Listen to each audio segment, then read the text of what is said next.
Next, 38. A coil of inductance 0.1 Henry and a resistance of 4 ohms is connected in series with a condenser of 70.4 microfarad capacitance across a 60 Hz 240 volt line.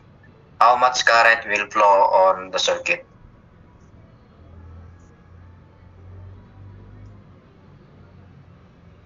Series R, ito yung coil.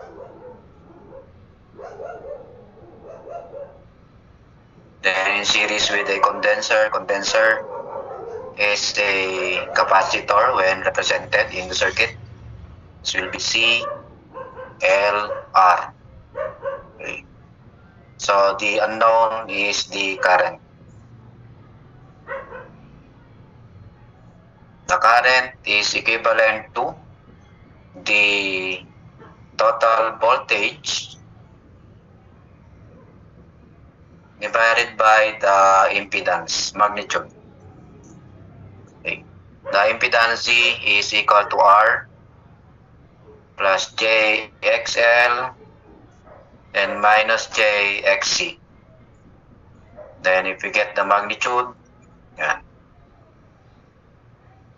Magnitude of R, 4 ohms, and plus JXL, 2 pi times the frequency, 60 times L, 0.1, and minus J, XC is 1 over 2 pi times the frequency, 60 times 70.4, or the capacitance, times 10 to the negative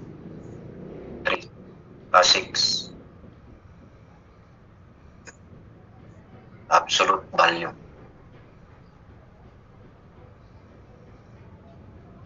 So mode 2, shift abs, yan, absolute value 4 plus J times 120 times pi.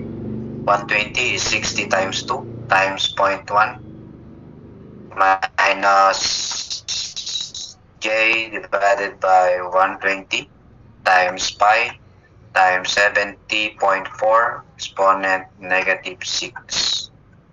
So 4. So therefore, the current will be equal to the total voltage, 240 volts. 240 then divided by 4 is equivalent to 60 amperes. Okay, so letter B.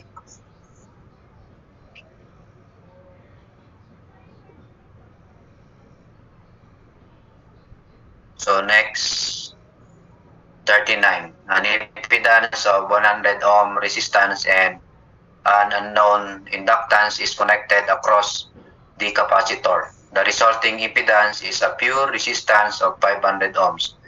If omega is equal to 10 to the 5 radian per second,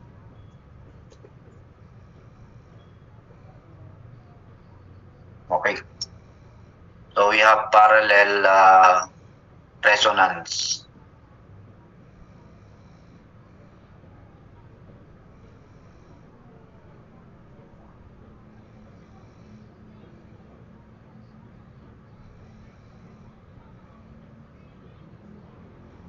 Parallel resonance. So we have series R. Okay. Ayan. Then unknown din yung capacitance. The resistance series 100 ohms. Tapos yung Z total daw dito ay 500 ohms. So pure resistance, wala siyang imaginary. Ito may XL dito, then XC. Okay? Yung XL is equivalent to omega L. That will be 10 to the 5 L. So, J yung lalagay natin. XC is negative J 10 to the 5 C. Okay? So, we will get the parallel combination. J total is the parallel combination of R plus JXL. Itong part na to. And then, in parallel with negative JXC. Okay, so that is quantity. Yung R, 100. Then plus J, 10 to the 5L. Then inverse. Plus negative J all over 10 to the 5C. Then close parenthesis inverse. Then close parenthesis for the whole quantity to be inverse. Okay, so medyo mahaba siya kung i-direct natin or i-compute natin in a certain manner. So we will use the Caltech. So i-reverse natin. Hanapin natin yung magbibigay sa atin ng 500 ohms. So ma-magnitude na lang natin. Shift magnitude of ito 100 plus J times 10 to the 5 times alpha x yung natin L. Itong C naman ay Y. So inverse natin ito plus negative J divided by 10 to the 5 times alpha Y, then close parenthesis, then another close parenthesis inverse. Then ima-magnitude na natin. Tingnan na natin sa A, ano yung ZT? Sa B, ano yung ZT? Yung C, ano yung ZT? Yung D, ano yung ZT?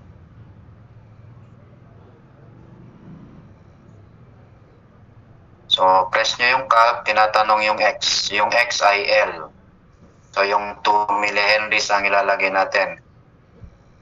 Then, tatanungin yung Y. Yung capacitance yan, 1 exponent negative 6. Sa letter A, ang ano niya is 0.09996. 0.09996. Sa susunod naman, yung B, calculate X, yung 1 exponent negative 3. Then yung Y, yung capacitance, 5 exponent negative 6. So 0.4988. 0.4988. So wala pang 500. Yung letter C, calc, 3 millihenries. 3 exponent negative 3. Yung Y, yung capacitance, 7 exponent negative 6 equals, so 0.68985.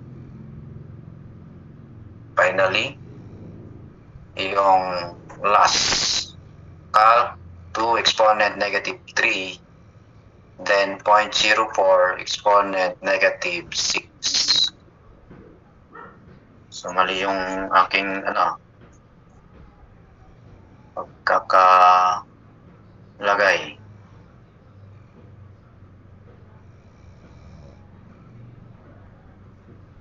Ito siguro.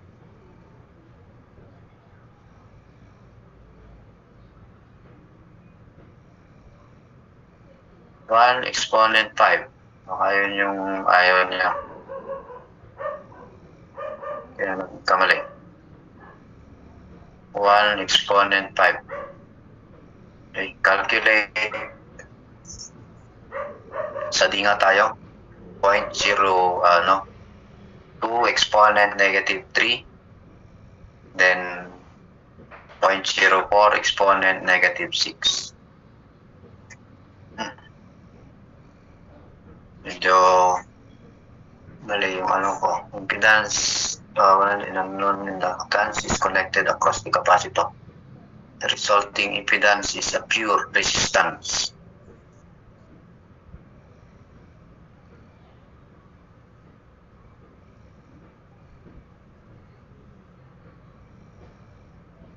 Shift absolute 100 plus J times 1 exponent 5 times alpha x, then inverse plus negative J over 1 exponent 5 times alpha y, then close parenthesis, another close parenthesis inverse, calc 2 exponent negative 3, 0.04 exponent negative 6,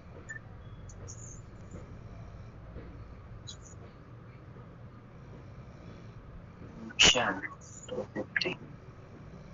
Check it. Okay, ito yung ilalagay natin na equation. 1,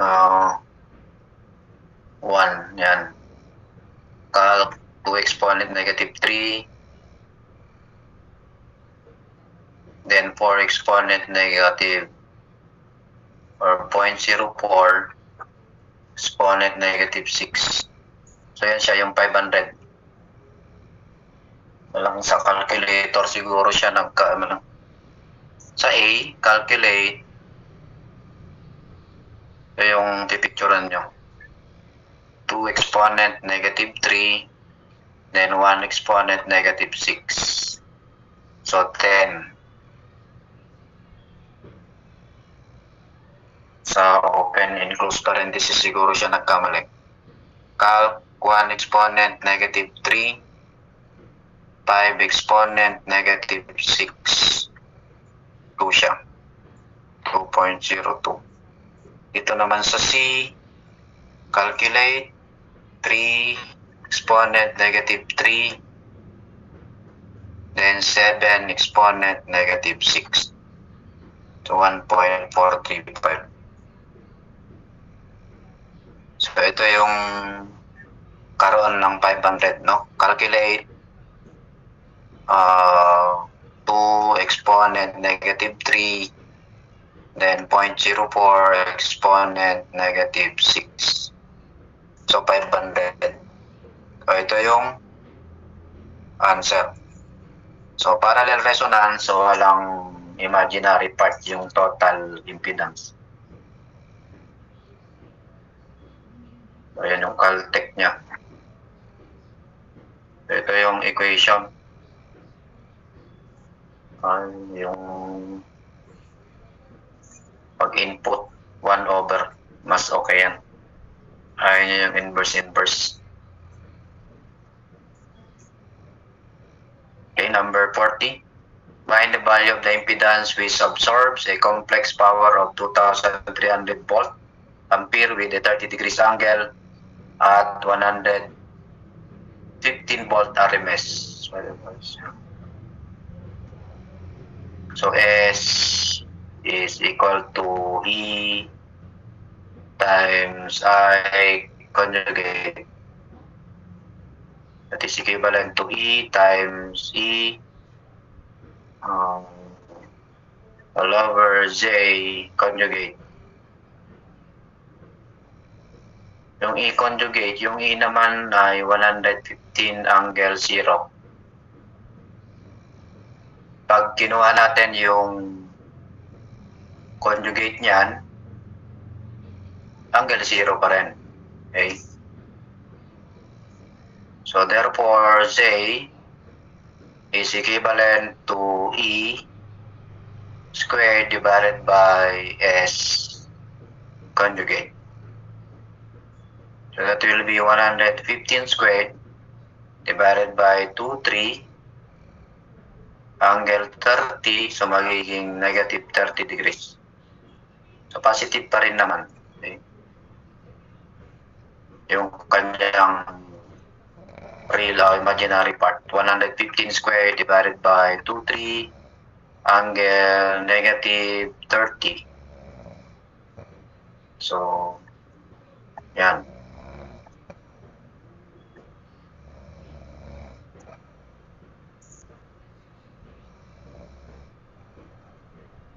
.9796 or 5 plus J3. Letter C.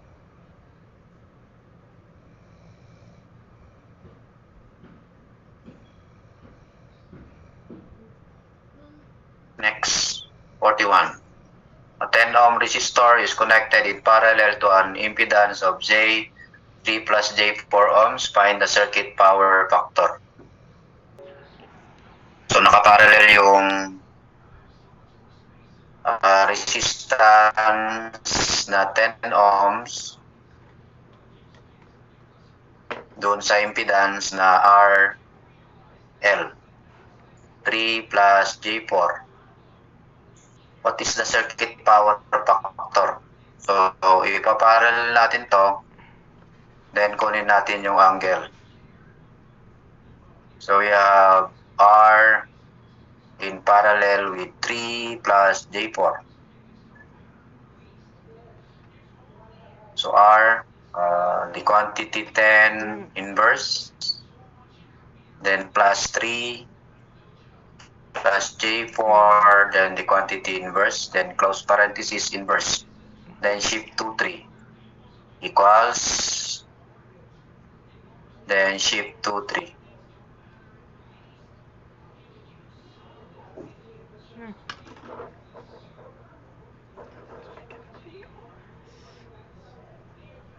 Close open, then inverse, close, plus 3 plus 4J inverse, then close parenthesis inverse equals shift to 3. Ayan, 3.676. 3.676. Ang resulting angle niya, 36.027. Kasi kapag nag-compute tayo ng current, voltage divided by ZT. Okay. So yung angle dito, since this is mga resistance saka inductance naman yan, ito plus JXL, no? RT plus JXLT. So therefore, lagging yung power factor. Power factor kasi inductance, cosine of 36.027.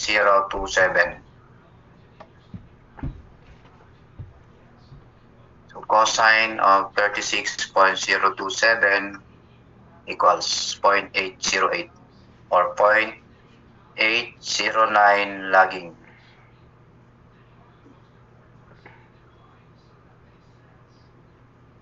Okay. 0.809 lagging.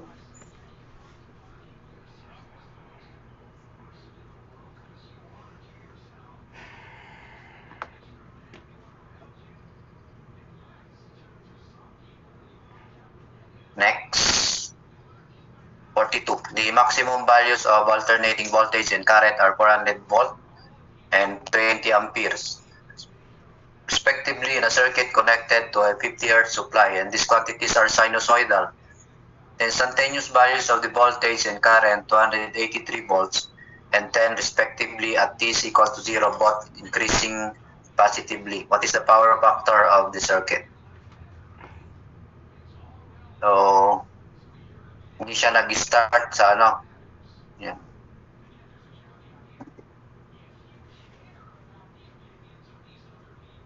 This is the case. Yung E is equal to EM sin omega t plus theta. So, t is equal to 0, ito ay 0. Okay. Yung voltage daw at T is equal to 0 is continuous value, 283. Yung maximum, 400. Then sine theta. What is the value of theta E? That will be arc sine of 283 divided by 400. 283 divided by 400, then sine. So, para makuha natin yung theta E, you get the arc sine of both sides. Mawala yung sine dito. Ito, magiging arc sine. Arc sine of 283 divided by 400. So, that will be 45 degrees. Then, yung I naman is Im times sine omega t plus theta I. Okay. Yung current ay 10 at t is equal to 0. So 10 is equal to 20 times sine of theta I. So the angle for the current is arc sine of 10 over 20. 30 ata yan. Cheap sine of 10 over 20. So 30 degrees.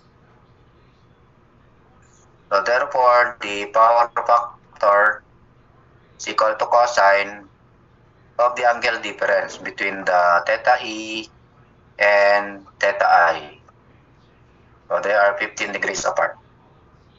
Cosine of 45 degrees minus 30 degrees is equivalent to cosine of 45 minus 30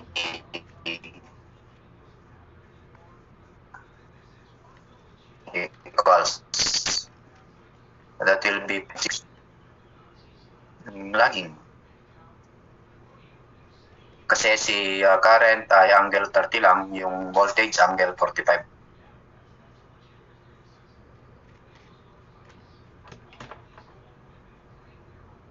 So number 43. A resistor of 6 ohms and an unknown impedance coil in series draws 12 amperes from a 120 volt 60 hertz line. If the real power taken from the line is 1152 watts, what is the coil inductance? Okay, so we have here a resistor in series with a coil.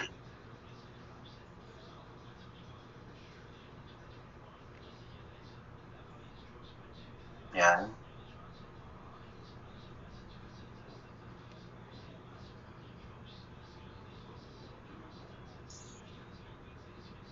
Yan yung coil, yung blue.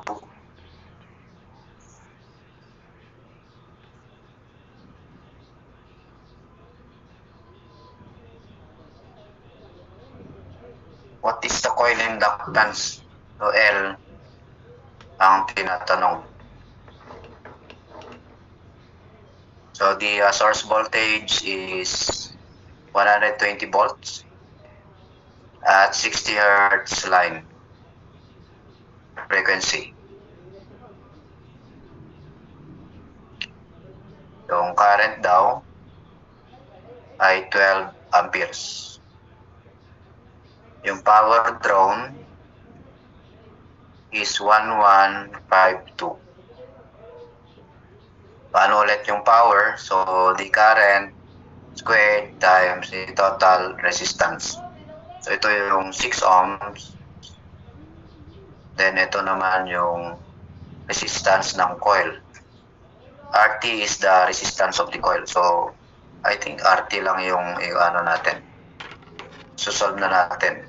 1152 divided by 12 squared.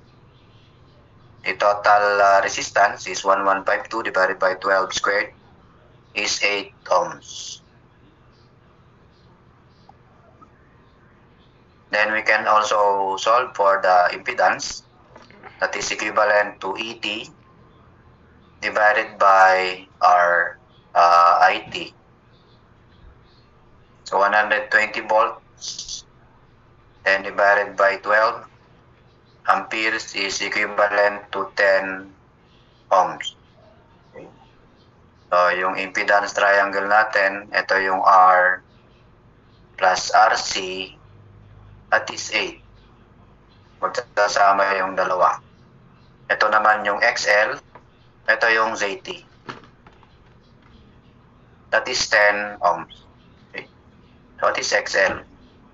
Square root of the hypotenuse squared, then minus 8 squared is equivalent to square root of 10 squared, then minus 8 squared, 6. So we know now the value of XL, that is 6, which has an equation of 2 pi times the frequency times the inductance. So therefore, the inductance will be 6 divided by 2 pi times 60. Ayun. So the inductance in terms of millihenries is mode 1, 6 divided by 2 times pi times 60. So, yan, 15.915